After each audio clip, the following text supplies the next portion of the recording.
Hello there, welcome to Today at the Test, which comes to you from the Riverside in Durham. I'm standing atop Lumley Castle. It's a majestic place, as is the view behind me, the green pastures of the northeast, and of course the cricket ground that's made quite an impact since it arrived on the Test match scene. A rather bigger impact than the one made by Bangladesh. They had a nightmare at Lord's. They were hammered by England. It was one of the biggest margins of defeat in the history of the Test match game. In 1993 against the Australians with 100, and I'll wager he's backing himself for another one here too. Oh, what a lovely moment for Graham Thorpe. He'll be remembered as a cricketer who fought often against the odds in England's cause. A lovely day too up in the northeast, and we're all pretty excited about being at a cricket ground that has become greatly popular. Changes to the Bangladesh team. They lost the toss. They were put into bat by Michael Vaughan, I'm afraid to say, and in comes Saleh and Tapesh Baisha as well. England, they're unchanged. They're a very, very good outfit, and Graham Thorpe is a shining light there. Look at those figures. 100 Test matches for England. He's 35 years of age. He says that the body hurts a bit, but he'll be delighted to take his place in the side today. It's a grand group of men, magnificent cricketers all. A couple of them shine in the Channel 4 commentary box, Michael Atherton and Geoffrey Boycott, and it's Michael who's first up.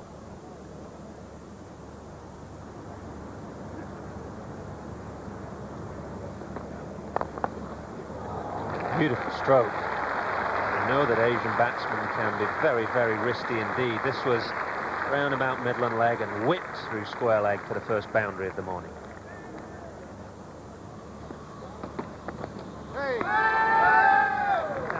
Each of a delivery from Harmison. What a delivery this is. What's the pace as well as the line and length? If you could bowl 6 and over like that, you get a bucket full of wickets again.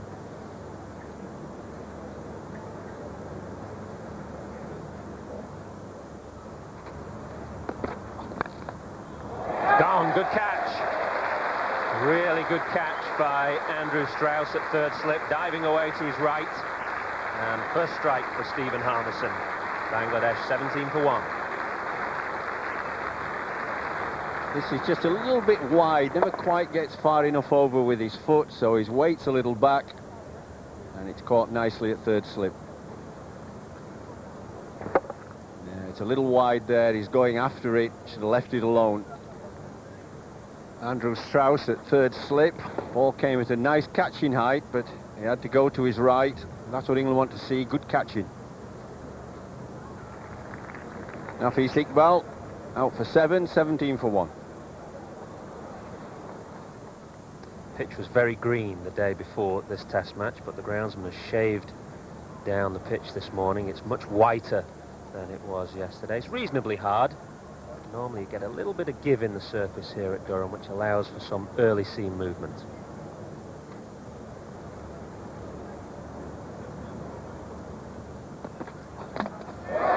Wonderful delivery.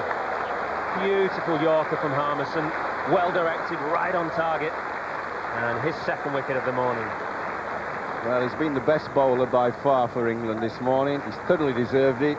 Yorker right in the block hole. And he's bowled some great deliveries. That's a good one. Habil Bashar 6, 27 for 2.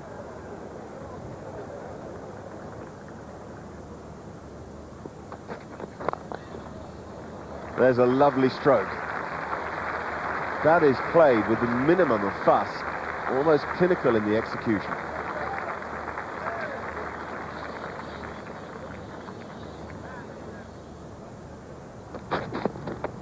That's a beauty.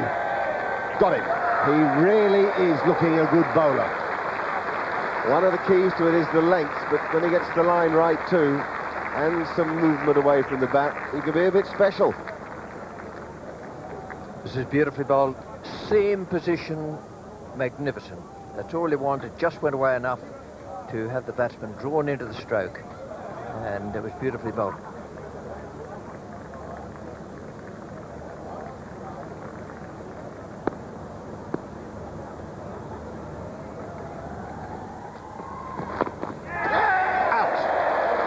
Great stuff, just came back into him a bit. It was a pretty horrific experience for Rajin Saleh. And he's out of his misery now. Andrew Flintoff is the striker. And there's the change in angle of the seam, and it's cramped him up straight to thought. That is very, very clever bowling from Flintoff.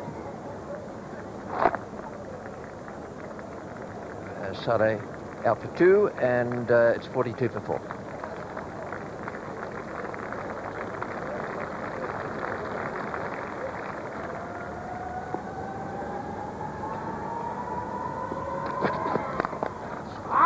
Lovely stroke over pitch by Jones, driven firmly down the ground. He's really shown exemplary technique and commitment this morning.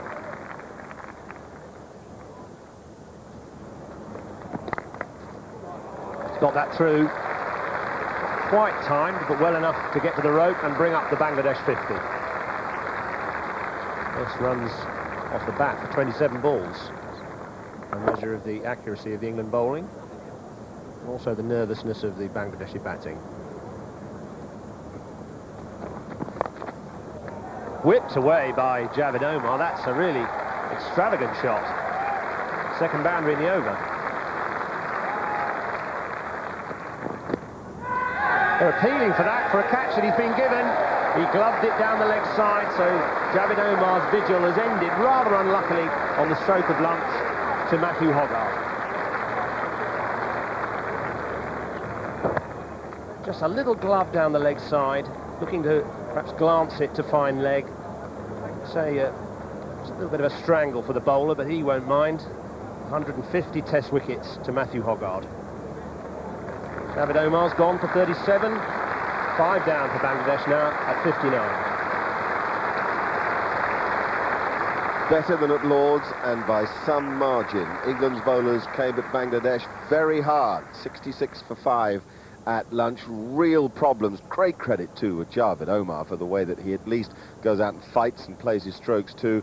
But that quartet of bowlers looking very dangerous, and continued good form from Simon Jones to go with a much improved performance from that fellow, the big one from the northeast, Steve Harmison.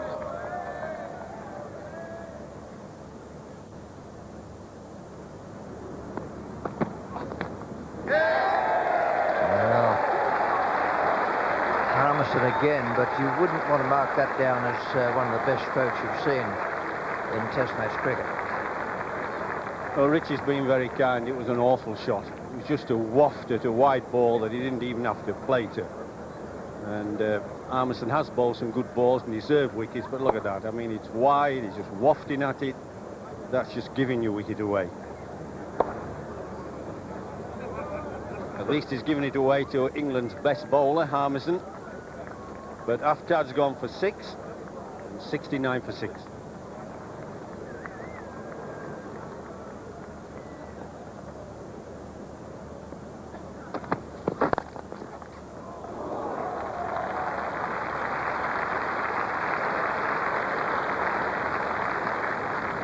Well, it's quite noticeable that they're all very comfortable if the ball is very straight or on their pads.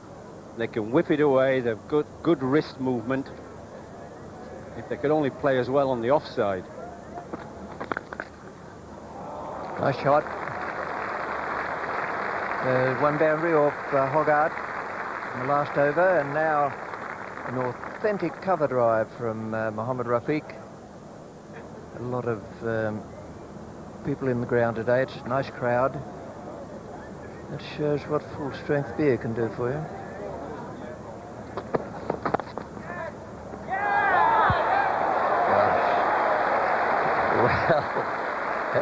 Batty has looked at the square leg umpire, who's given the nod to umpire Hill at the bowler's end. That was sensational because he had to go away to his left. I got a feeling that he may in the end have caught it left hand, because he was trying to get his right hand over the top of it. Now there it is.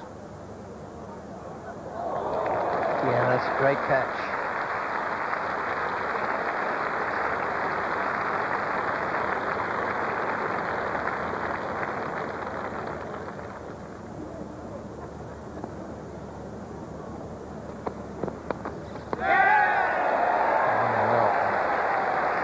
I don't think he really wanted to go, but not much alternative. He's started to play it down round about leg stump with a bit of a shuffle to the onside. Then he's got the outside edge onto it. I think it was just disappointment more than anything. Well, most people would be delighted to go for this ball. It bounced on him, held its line going away. Didn't do a lot, but it was such a good ball that bounced. Deserved a wicket.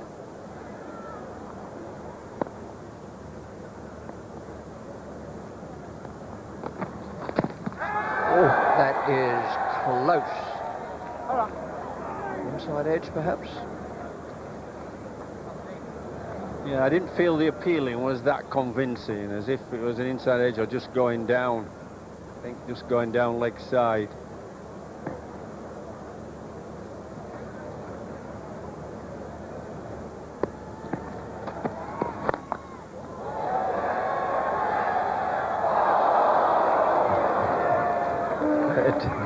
It wasn't one of those you could actually dive for. Normal course of events, even though it is coming over Vaughan's shoulder, there'd be a possibility it could launch himself into a dive like a swimmer starting off in the 50-metre Olympics.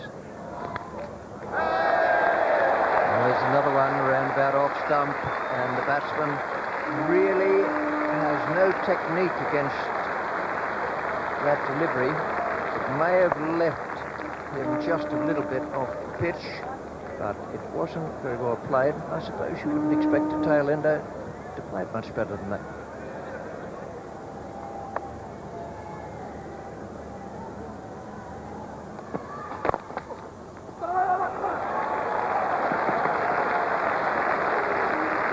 That's a good shot.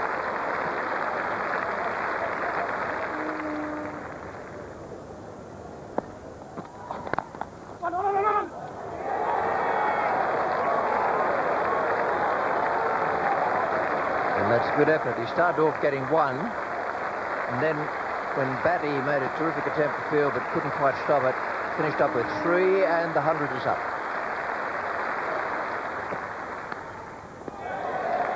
And out for 104.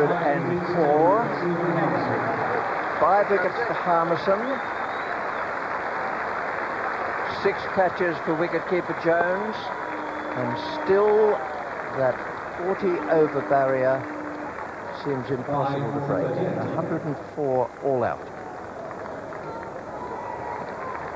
Harmison bowled with pace, with purpose, and best of all with pinpoint accuracy. Lest anybody doubt the value of a little bit of time in county cricket, they only had to watch him today.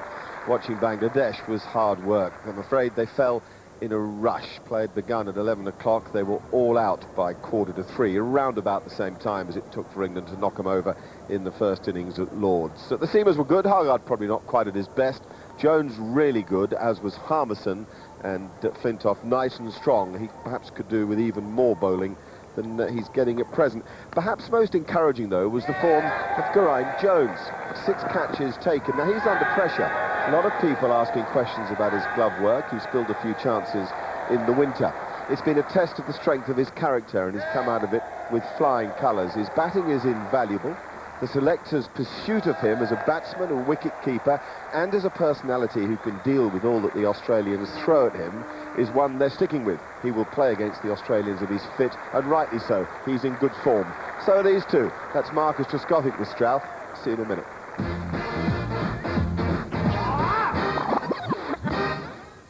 I bet you make a bet in the next 5 seconds. I don't. I bet you do. I don't.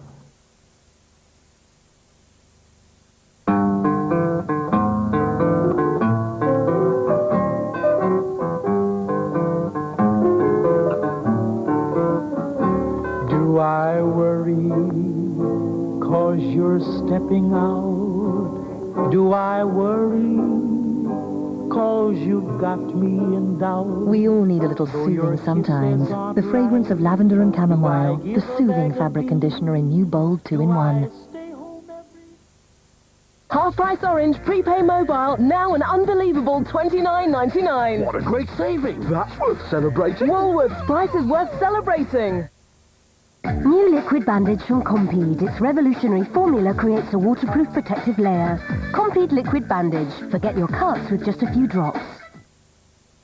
I just don't think rugby will ever be as big as football. Why not? It's a more exciting game. I mean, you don't get many 0-0s in rugby. Yeah, but they don't call rugby the beautiful game, do they? And I'm not talking about the players. Yeah, but you married one. All right, fair point. I think it's a class thing. I just think rugby is seen as a game for posh people. Yeah, but that's changing. They're all taking an interest in football now. So rugby's not the new football, football's the new rugby. Exactly. Mind if I have that? Yeah, all right. The compact paper that's big on sport. The Times. Join the debate. Follow the Lions tour in New Zealand with The Times. Read Martin Johnson and Johnny Wilkinson's thoughts on the battles ahead. Only in our 68-page Lions handbook this Saturday.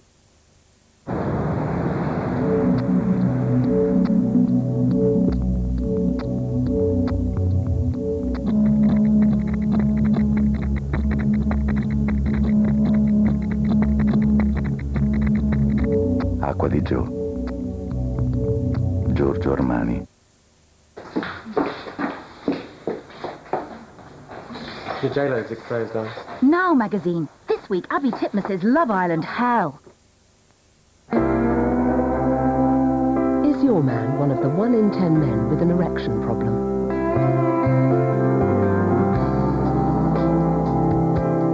Do you both realise it could be a sign of an underlying illness? Do you want further information which could help you help him and allow him to find a treatment that suits your relationship? Call 0800 068 2204 or visit lovelifematters.co.uk for information especially for the woman whose man has an erection problem. After all, together you may find the right answer. I need you. Oh no, silver butt, cha-cha, swimming pool, salsa, planet Earth, present you big money, big system, big fame, big brother. No, no, no, no, I don't need it. Perfect. Shoot, eject, play. The DVD Handycam from Sony. Introducing new Venus Divine Disposable Razors. The beauty of Venus and the simplicity of a disposable. Its 3 blades hug every curve for divinely smooth skin wherever you are, so you can discover your inner goddess. New Venus Divine Disposables from Gillette. Venus, reveal the goddess in you. Pamela Edwards is one woman lost in 5 personalities. Pamela used me and Margaret and Susan and Andrew because Pamela didn't have anybody to talk to. I'm sorry. Hear her extraordinary story, Being Pamela, Wednesday at 9 on 4. I bet you do. I bet I don't. Don't. Yeah, you will. Now, well, yeah. No way.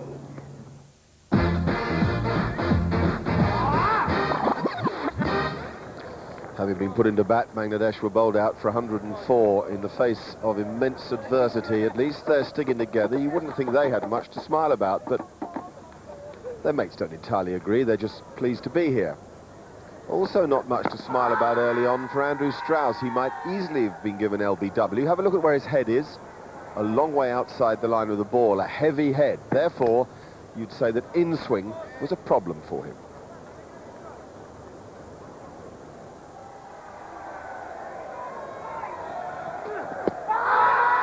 Now that must be close. Yes, well bowled. Beautiful in-swinger from Mushrafi bin Mortaza, and it's far too good for Andrew Strauss. First thing to say about this is that it's poor leave. Mortaza got him out LBW with an inducker at Lord's and has already had one close LBW shout here, so it's a poor leave. And as forecast suggests, it was very much touch and go. 18 for 1 England, Andrew Strauss gone for 8.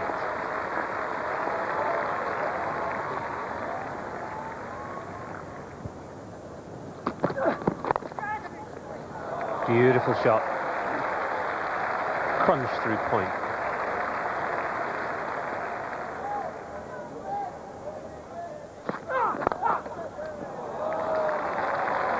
Peach of a straight drive.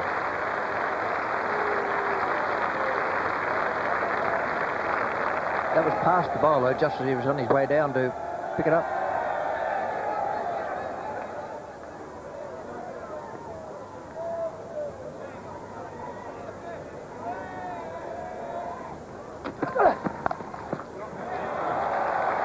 Beautiful stroke from the England captain.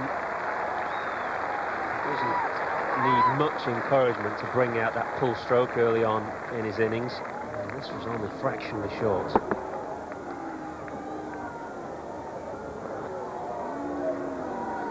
Tea time then, and 46 for 1. Strauss, the one to have gone. Trescothick and Vaughan looking in excellent touch. It didn't bode well for Bangladesh. Things were going from bad to worse out in the middle. Tapash Baisha had a warning for running on the pitch, getting too close to the stumps and landing on the danger areas. Of course, they'll affect the Bangladesh batsmen later in the game, rather than be any problem for England. It's a nice scene at Durham. It's a very beautiful ground. We saw the views of Lumley Castle at the start of the show. Good weather, a time to enjoy Hoggard's heroes at work.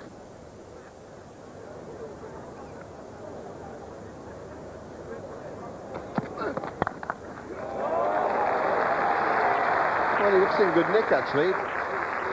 Scratchiest short of innings at Lord's to begin with. Then when he got into his stride, it made making 100 look pretty easy, but he's taking it into 50 here with a crunching stroke.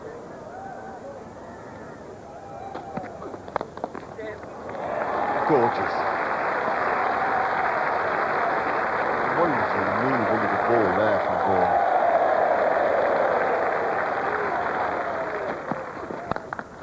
Goodness me.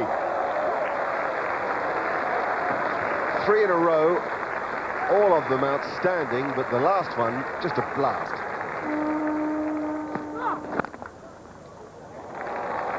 That's delightful batting.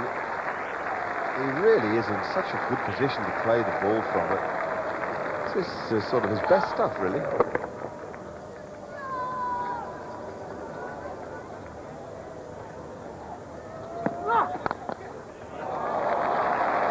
He is in delightful touch. Well, they bowl into Michael Vaughan's strength. He has this gorgeous cover drive where perfection, really.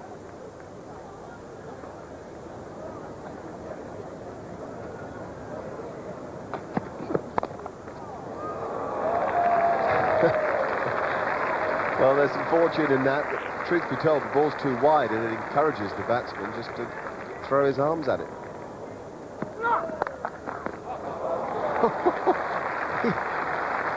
He's playing with some confidence.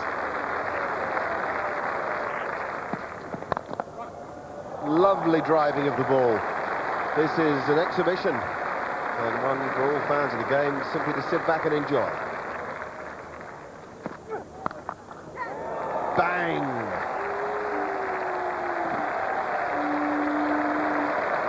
England have the lead.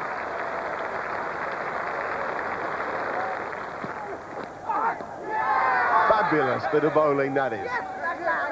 Really good, legitimate outswinger, pitched nice and full. And Vaughan, well, stuck on the crease a bit in truth, but undone by the movement.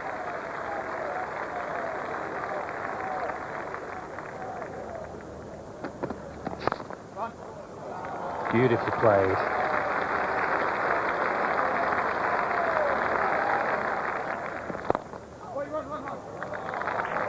The timing there is quite astonishing.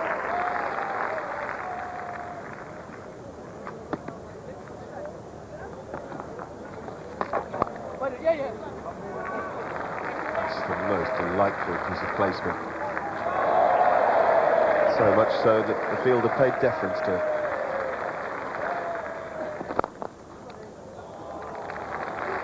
You could argue that it's the best stroke in the game.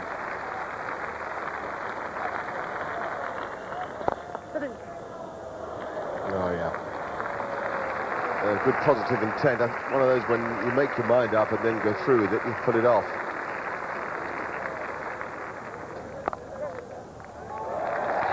.100 for Marcus Trescothick. Back-to-back against Bangladesh. Playing really good cricket in 2005. Giving a lot of people a lot of pleasure. It's a splendid innings, 117 balls, and following on his effort at Lord's, top class.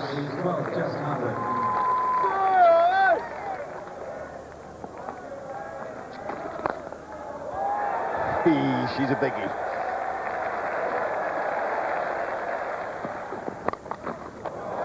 Good stroke, fractionally short. Bell quickly onto it. It's not a shot that we've seen Ian Bell play too often.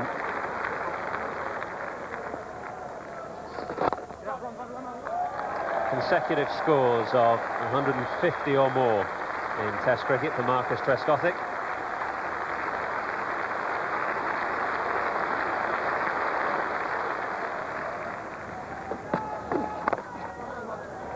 Well played, Ian Bell.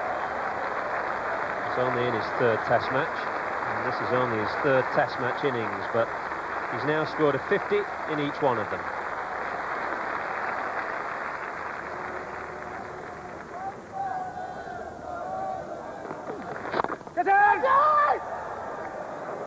Well, it should be out. It is out, and there was very much a sense there that Marcus Trescothick had got his 150 and had had enough. I don't think they'll be too displeased with this dismissal, because he's played exceptionally well. And now that he's caught in the deep, it allows somebody else to have a knock about against his friendly bowling.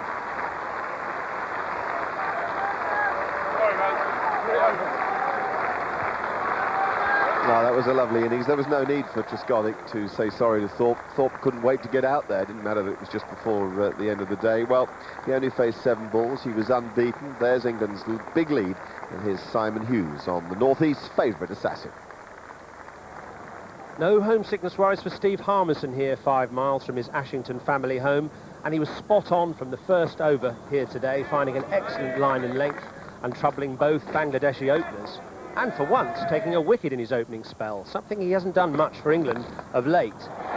He was also spot on with the Joel Garner-like speared-in Yorker to the Bangladeshi captain. And there was useful practice against left-handers, something that will come in useful later in the summer.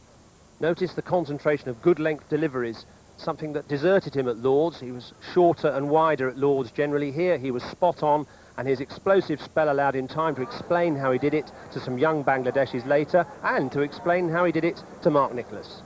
Steve, an extra wave of pleasure, I imagine, getting 5 for on your home patch. Yeah, I think coming home, I think everybody knows I like to come home, and coming here and getting 5 for is a very special thing for me. And it's not just the supporters, but you got the kids here too. Yeah, the kids are here, the family's here. A lot of sort of friends and family have come to this game. Obviously, test playing grounds around the country is not easy accessible, but when they come here, they come in force, so I think they've had a good day. Okay, now we got the impression you bowled somewhere near your best today. You had a good rhythm. Yeah, a good rhythm. I felt as though I had another gear in there, pace-wise, but I don't feel as though I was at top pace, but I feel as though I've grooved the action nicely, hit decent lengths, and I feel as though I'm getting rewards on a wicket, which I know well. Is it something that the team feel that to play against a weakened outfit like Bangladesh is useful for building form and confidence? I think confidence is a massive thing. I think we got on a roll last year, and from the first game to the last game, it was just building confidence. And it doesn't matter who you play against, if you win, you'll get confidence, and that's what the lads are doing at the minute. And Abel sat back and watched Tresco just smack it round the park. Yeah, it's brilliant to watch. Everybody knows what Marcus can do, and he's just showed everybody what he can do, and hopefully the form will continue. All right, thanks very much for joining us. Stephen Harmison picked up 5 for today. Tomorrow we're with you at 12:25. That's very late, isn't it? For now, though, it's bye-bye from Durham.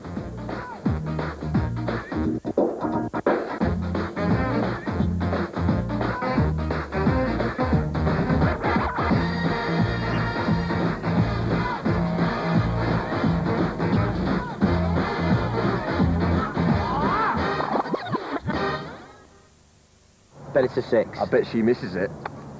See if you can hit it this time. Ball tampering.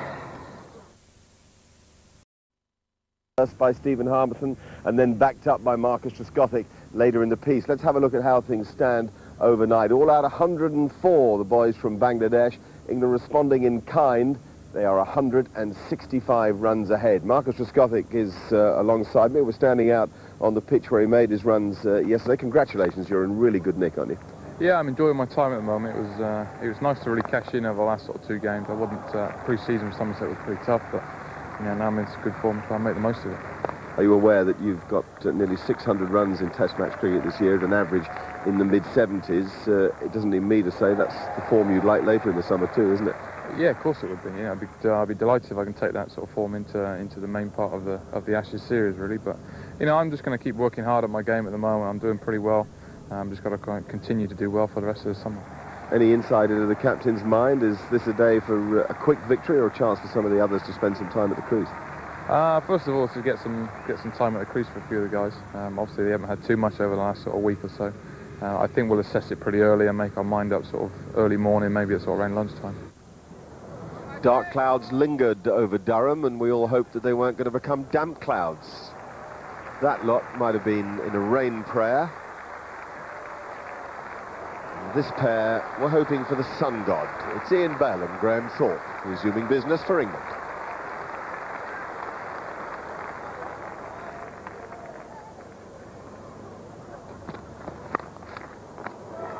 Beautiful stroke. It wasn't that short.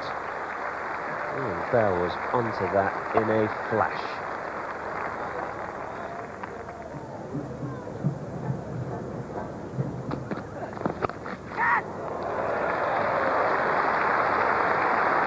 Second time this morning we've seen Ian Bell unfurl a wonderful pull stroke.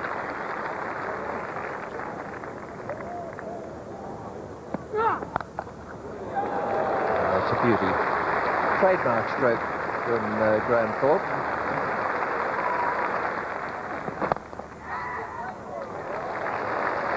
.300 for England and 4 more to Ian Bell. It was full and beautifully clipped away off his legs. It was uppish for a while.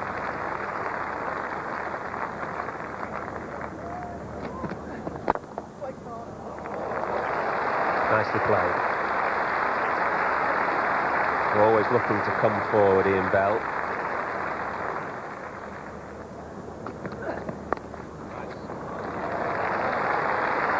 The bowler seems to think that he can trap Bell into an indiscretion, so it's going to be very expensive.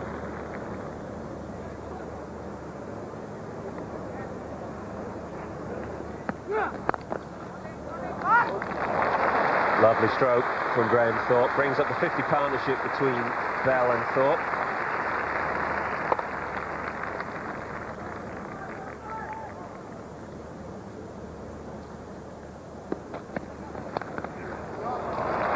Thorpe looks in good shape.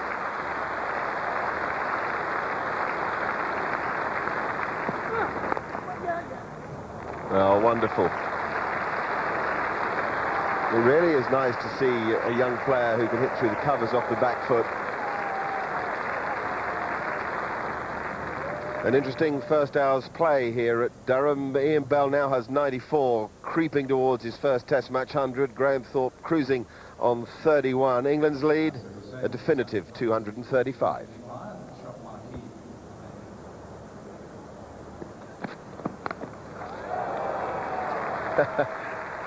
He just gave that a swat.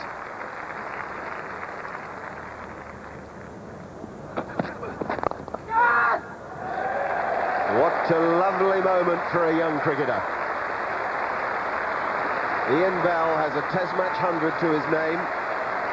In previous innings, he's passed 50, but today he passes the magical 3 figures.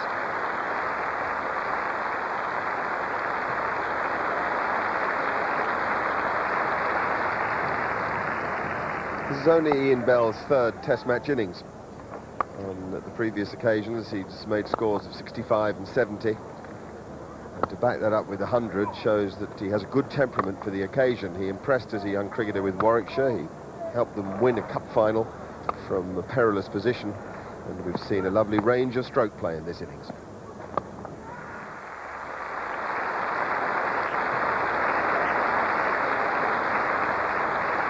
We also saw a 100 partnership with that nugget, Graham Thorpe. 360 for 3 England at this stage. That's 256 in front. And the big fella, well, he hadn't even flexed his muscles. Dark clouds were staying dry. The old pro moved smoothly to 50.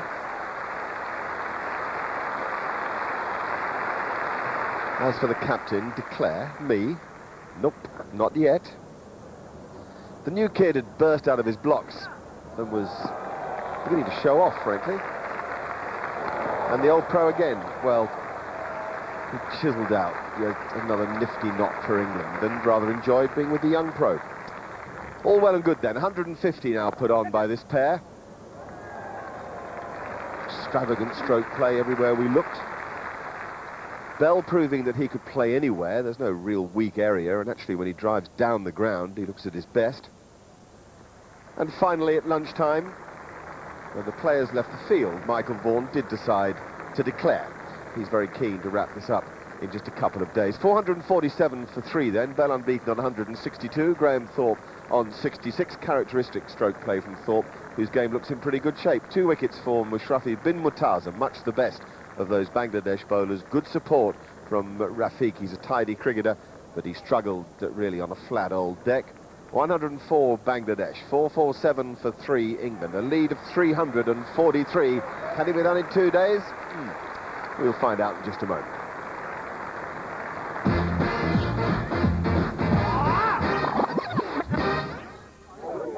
First of all, I bet it's the brunettes. It's crazy sensible. The state of New York recently announced the lease of 2 Honda fuel cell cars. The vehicle's only emissions are, wait for it, pure H2O. It's bananas logical. The Honda Gresham facility is made from recycled materials. Chairs made from seat belts, floors made from tires. Recently, the roof blew off. Guess it's time to recycle the recycled. It's daft wise. And finally, can upside down be the right way up? Honda engineers have designed a jet engine that's more efficient when mounted, no kidding, above the wing. It's bonkers clever. It's doolally rational. But it's Honda.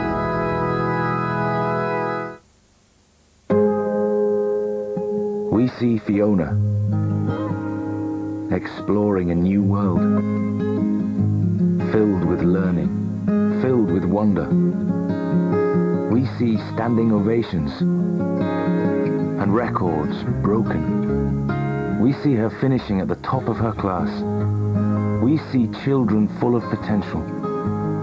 We're inspired to create software that helps them reach it. You splat. You big tease. You are messy. You're a right handful. You use up all the napkins. You're so embarrassing. You got a name like a massive wrinkle. And I wouldn't change you for the world. I'm loving it.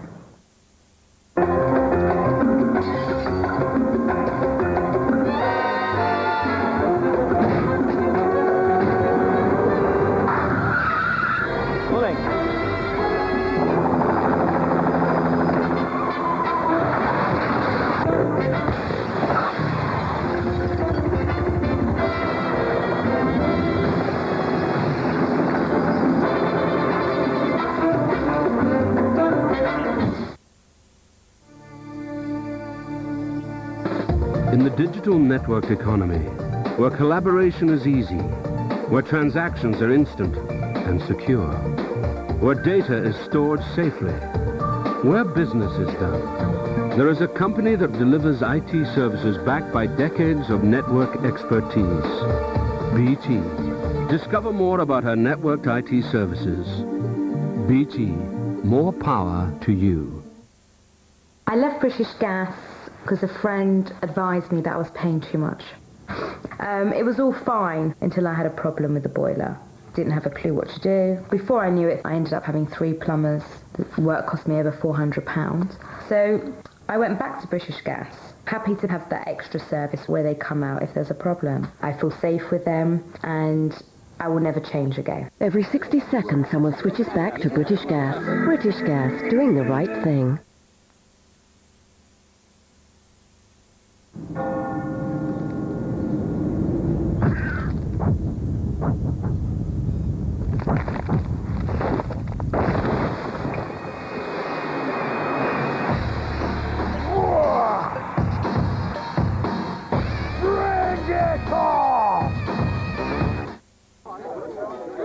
He's declared. Just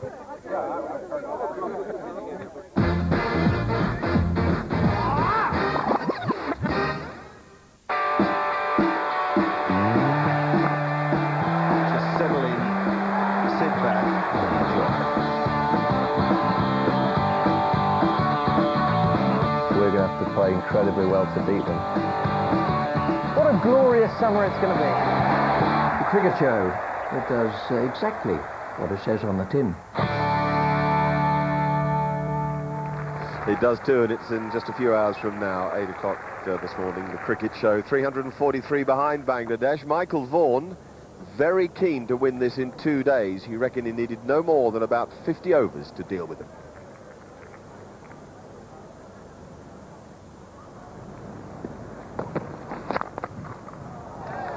He's a feisty player.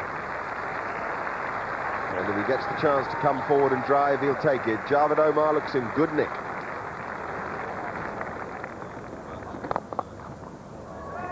A good crunching strike. That's Javed Omar again. And he's certainly been the best of the Bangladesh batsmen in this brief series. Some days you have it, and some days you don't. This is one of the don't days for Matthew Hoggard and for Steve Harmison. After just 6 overs, they were replaced by Andrew Flintoff and Simon Jones.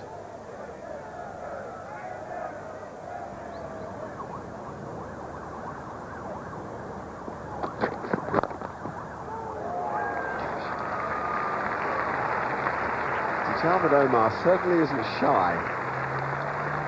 Any opportunity to score he's taken in this brief innings. Oh, that's a flashing stroke. He was onto that so quickly, even though it did just get a little big on him. That's a fast ball. One of the best in the match. Javed Omar just stands there in admiration of it as much as anything.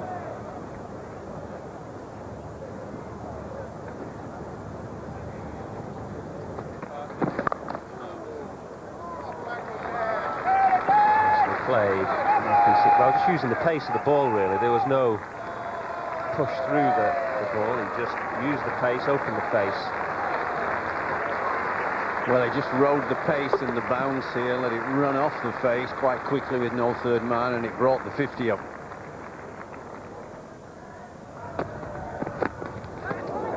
And 50 opening partnership, and no more. Andrew Flintoff provides the breakthrough for England with a terrific delivery, one that straightens up from a good length and just clips bottom thumb of Nafis Iqbal's glove. Well, it was a nasty delivery, this, just bounced a bit. And the only doubt was whether it carried. I don't think I'd be walking off. But Iqbal is. I think... well, I don't know. The umpire's going to decide to go to the third umpire. Oh, well, he's not... there's some doubt. Well, the batsman stopped. He was looking at the 2 umpires who were conferring, or having some discussion, but he's got to go. Nafis Iqbal 15, and 50 for 1.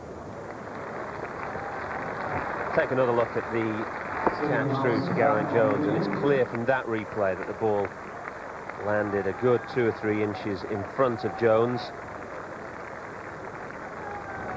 Stephen Harmison has been off the field for around about half an hour. He's back now. Slight problem, we understand, with his left ankle, which has been strapped by the physio in the dressing room.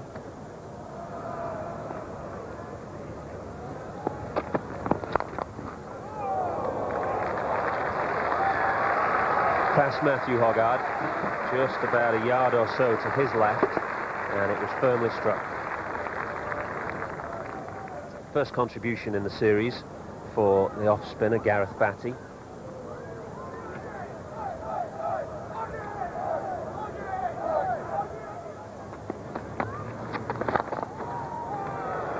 Really good stroke, bit of width offered by Batty and clubbed over mid-on.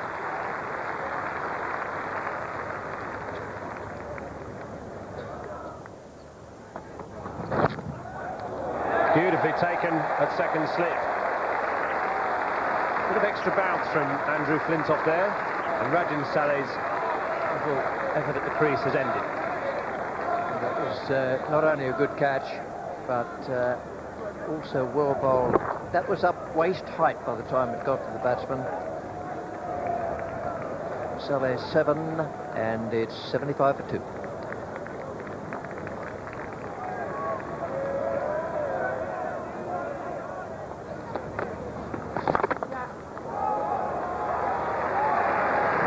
Equals his highest score in the series so far, 6.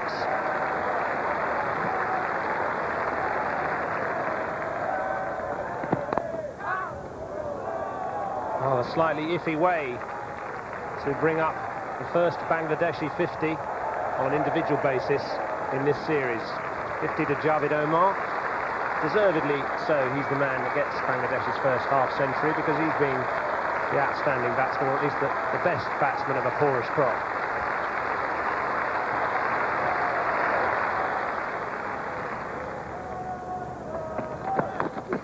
And that was a quick delivery, too quick for the batsman and the keeper, Geraint Jones. Very, very fast, a lot of bounce off a docile surface there. Well, Jones got to it, only with the tips of his fingers, but they quite often stick.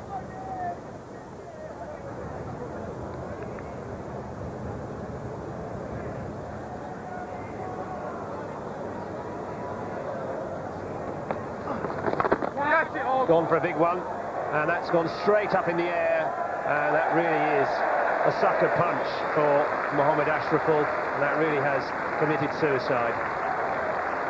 Well, having gone through the hoops myself, I always give credit to the bowler here. Slower, higher toss, drew him forward, beat him in the flight, and caught at deep mid-on. Matthew Hogarth, and Mohammad Ashraful goes for 12, and it's 101 for 3. Good that Gareth Batty could get in on the game. He played no part with bat or ball at Lord's and has played no part with the bat here. Hogarth, the catcher, and Batty, who's a gritty cricketer for Worcestershire, can be pleased with that. 108 for 3 then at tea time. That's 235 behind England. Javed Omar going really well. He's played with great conviction and no little fortune. You need that when the ball bounces past you. The ball not going to hand for England, and briefly things were going the way of Bangladesh.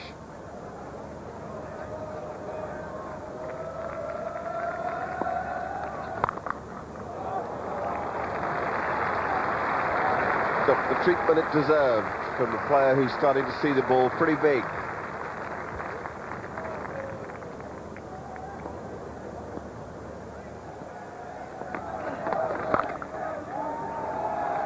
Good bit of batting. Captain Habibul Bashar able to make some room and then just ease the ball away square on the offside, and that'll bring him confidence. Oh dear me, out, says Darryl Harper. Blood at last for Stephen Harmison, and the end of a splendid effort from Javed Omar. There's no doubt at all that hit him on the glove, and a very easy catch to the wicket-keeper. And it ends a splendid innings. Played some good shots, good defence for 71, but it leaves Bangladesh 125 for 4.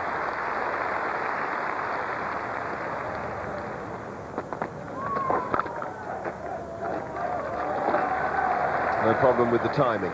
So much more comfort for the Bangladesh batsmen against the slower bowling.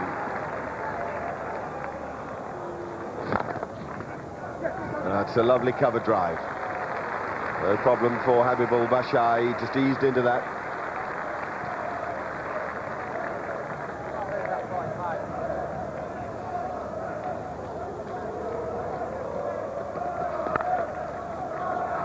That's very good too. Well then, suddenly Habibul Bashar has found some form and some fight. Superb stroke. As good as anything, almost as if he predicted where the ball was pitched. That is Bashar at his bashing best. flashed through the slip area by Habibul Bashar.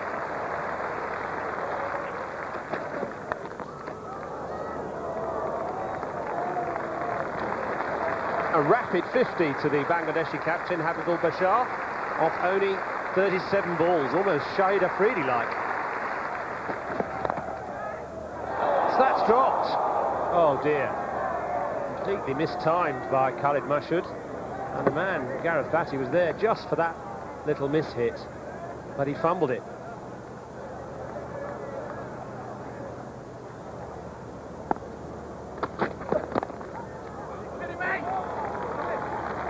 Profitable area, third man for Bangladesh in the second innings.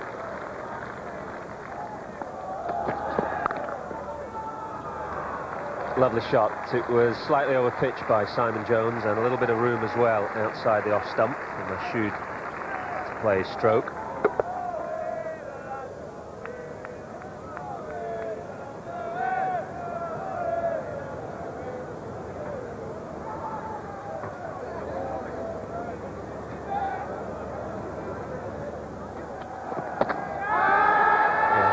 Was there a bit of inside edge? No. The finger goes up.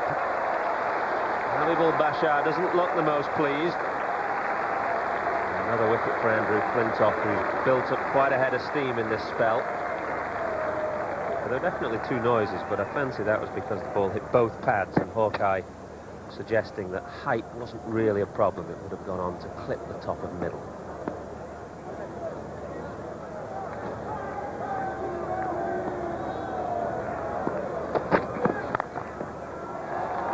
Gosh, it's a good stroke.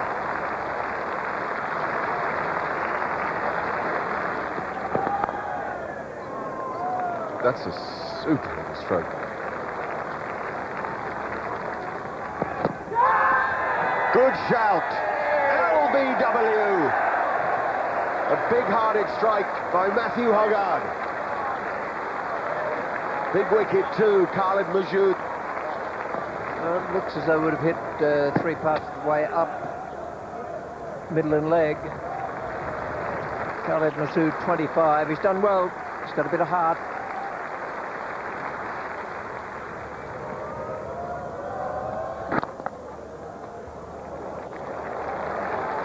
A lovely one down the ground.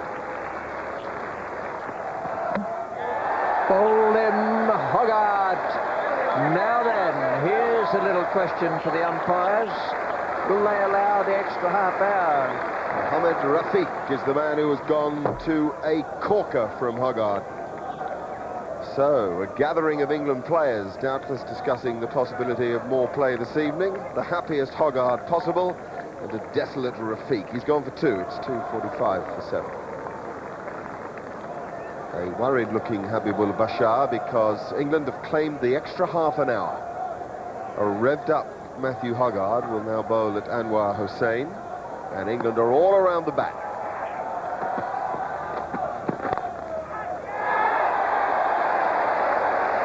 What a catch. Graham Thorpe at short leg. Not sure how much he knew about it, because it was firmly clipped. In the end, it just stuck in his midriff.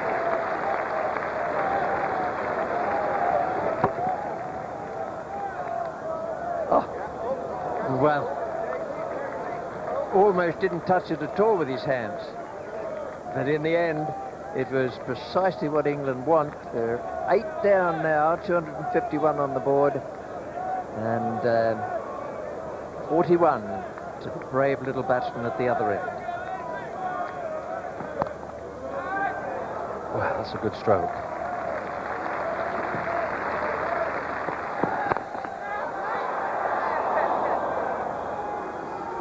His heels for a moment, Graham Thorpe.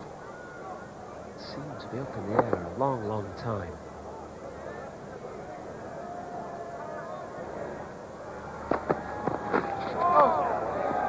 It's a beauty.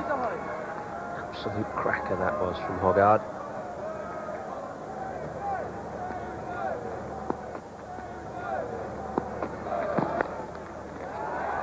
That has gone a long way. 50 for Aftab, and what a 50 it's been.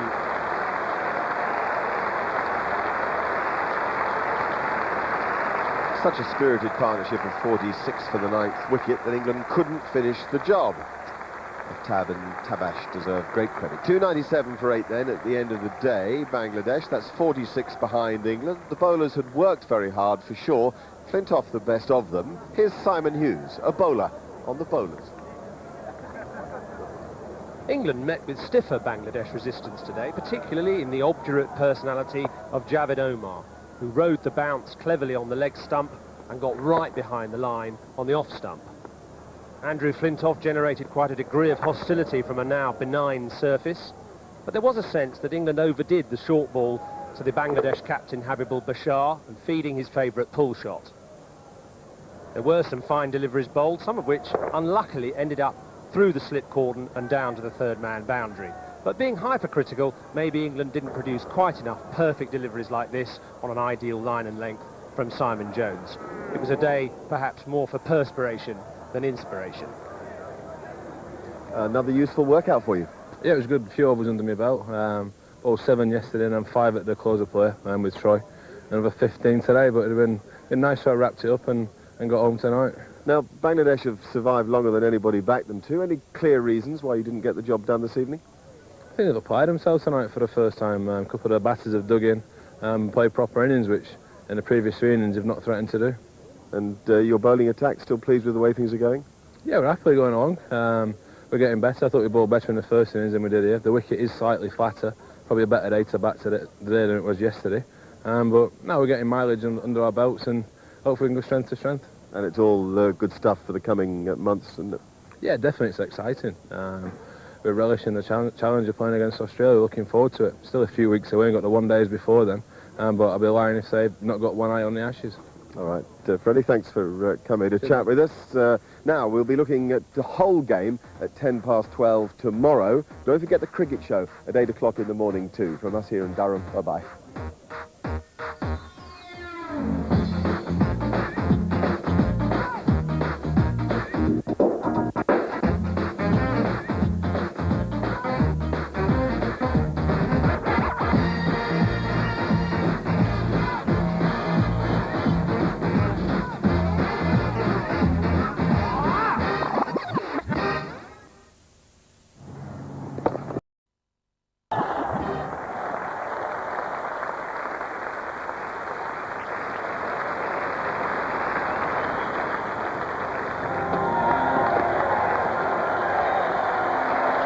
Flintoff provides the breakthrough for England.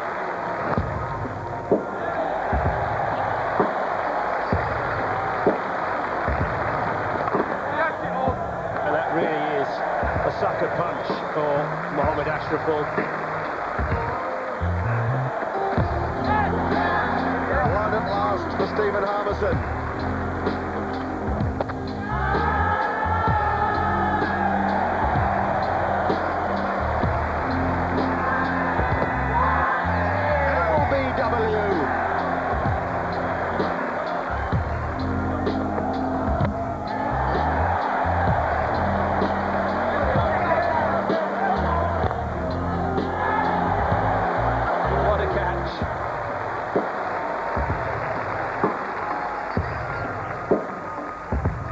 Alive but barely kicking. Bangladesh 46 still behind England and they're 8 down in their second innings. Just 2 to take then for a powerful English bowling attack. It's cloudy, it's wet, but it shouldn't take long. As I say, just 2 to get.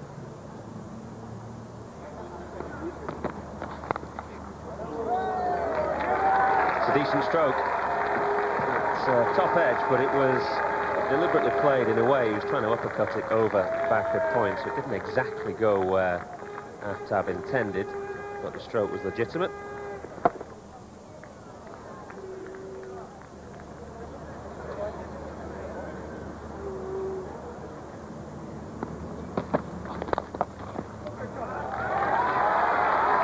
What a good stroke. We've seen him unfurl a few straight drives in this innings, and none better than that one. Moves on to 79. That's the highest score of any Bangladesh batsman in this Test series.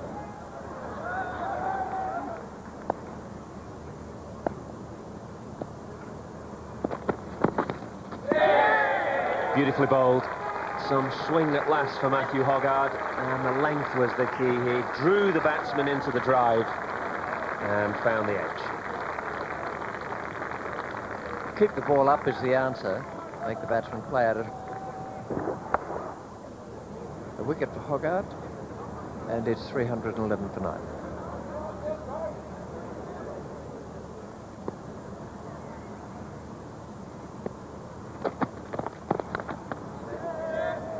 Catch in the end. Got it at the second grab. And that wraps up the game for England. It's not taken long this morning, just 15 minutes of cricket. And England have wrapped up the series by 2 games to nothing. 5-wicket haul for Matthew Hoggard. 5 overs, 3 maidens, 5 for 73. And a comfortable victory for England. Poor Aftab. England got to know him well. He was unbeaten with 82, just 18 short of what would have been a memorable 100 and a good performance too. At the top of the list by Javed Omar, as well as the captain Habibul Basha. 5 in the end for Hoggard. That's a great effort, given that he's by no means in his best rhythm. 1 for Harmison, 3 for Flintoff, and 1 for Gareth Batty. That's how it ended then, England winning by an innings and 27, an utterly dominant performance, and Bangladesh only just dragging it into the 3rd day. These have been 2 very tough games for them, but at least Javed Omar's come out with some credit. He was man of the series for Bangladesh. Marcus Trescothick walking the vote, I think, for man of the series for England. Michael Vaughan proudly lifted the N-Power trophy. I bet it's not the only one he hopes to lift this summer. Well, I imagine you see that as an entirely satisfactory start to the summer. Yeah, I think so. We said we expected to win, and we expected to win well. And, you know, the 2 games, we've got quite a bit out of them. The bowlers have got plenty of miles in the legs. I thought the first innings here at Durham, I thought they were outstanding. And obviously batsmen, the top 5 all have had a good amount of time in the middle, which is crucial. Obviously Freddie and Geraint haven't had too much chance to bat. But the likes of Ian Bell can only take a hell of a lot of confidence from the 2 games out of this. I wondered if you gave thought at any stage to Jones and Flintoff getting to the crease. Yeah, we did. Yesterday we were trying to get them to the crease. You know, we allowed Belly a licence after he got 100 in. You know, he kept on clearing the boundaries and scoring plenty more runs. But, you know, it wasn't to be. And once we realised we had a decent lead and we're only going to bat for, you know, 10, 15 more overs, we didn't think that was going to be you know, worthwhile exercise. They'll practice hard over the next week or so, and obviously the 1-day series will make sure that, you know, they get a decent amount of practice leading into the Ashes. Any smallish things that you're concerned about? Oh no, I thought over 2 games, when you're playing a team that you're expected to win, you can sometimes slip into a mental side of the game, which is difficult. But through the 2 games, I thought we were very, very good. You know, Matthew Hoggard will openly admit that he struggled for rhythm, so, you know, he's got something to work on over the next 4 weeks, as all the players, as we've got, you know, a level of our game that we have to reach later on in the summer that we've probably never reached before. But I think we're just going in the right direction. There was a feeling during a period yesterday afternoon when 1 or 2 good observers, Mr. Benno, for example, was saying, why don't they pitch the ball up? Yeah, I thought we did bowl too short yesterday. I mean, you only have to look at the wagon wheel, and I don't think we got driven down the ground that often. I think the bowlers went out and probably tried to get wickets on every delivery they tried to bowl yesterday, because we wanted to finish it in 2 days. You know, a little bit of patience, a little bit more discipline, but we were trying to win in 2 days, so you have to allow them a bit of leeway now and again. Michael, there's an enormous amount of hype about what's coming. The Ashes, the biggest prize in the game as far as England and Australia are concerned. How do you, if you like, just soften that to focus on other things? Well, it's going to be difficult, you know, to clear away from the hype, because you know, the media are going to play a big part. Australia have arrived in the country. The 1-day series starts in a week's time, but, you know, as players, we can only control things out in the middle, and it's important that we just keep planning and preparing, as we have done over the last year or so. Keep working on our individual games, keep getting together as a team, you know, and have a real good go this summer. The country are expecting big things, you know, but the team are expecting to play well as well, and that's the most important thing. Going back to 2001, when the Australians were last here, the 1-day series cost England in terms of momentum, some injuries, and also confidence, because Australia won games convincingly. Therefore, I don't know about you, these 1-day matches have been pretty important. Yeah, they're going to be crucial. It's, you know, when you play Australia, it's important that you do well against them in both forms of the game. And, you know, we had a good game against them at Birmingham in the ICC last year and won. You know, and the games in the Now West Challenge are going to be crucial to develop confidence within the team, also to develop confidence within individuals. Big challenges ahead, but ones that we're looking forward to and we're going to enjoy. The final thought that I have is that England can and will beat Australia. Is that your view? It's a view that is certainly gained in confidence throughout the last year or so because of the cricket that we've played. We're going to need individuals to play very well, but collectively we're going to have to stand up and be counted in the crucial times, and hopefully we can stand up, players will get the big scores and the bowlers will keep getting the fifers. If we do that, there'll be plenty of pressure. Well, the series did end with a dominant England, but you'd have been much more pleased with that batting performance. Oh, absolutely. People might say, gee, we got beaten in 2 and a bit days, but from our point of view, it was very important that the guys, get a little bit of reassurance and belief that they can actually score some runs against this opposition. Dav, I've read that you've been stung by criticism, but have you been surprised? No, not really. Been here before, we know what it's like in England. You think this is the toughest place to play, do you, from a press point of view? Oh, absolutely. We're coming from the subcontinent early in an English summer. It's always very difficult for those players. This is no different. What about the one-day series to come? The best side in the world and a pretty rampant England side. You've got a lot to do, haven't you? Yes, on the surface it looks like a bit of a no-show sort of thing, but no, we're keen. We've been talking about it already, about how we should approach, and we understand that Australia, number one, England, also a very, very improved side in their home conditions, will be a handful. Okay, well, thank you for talking to us. Don't underestimate him. He coached Sri Lanka to the World Cup. After the break, we'll look back at the second test as a whole.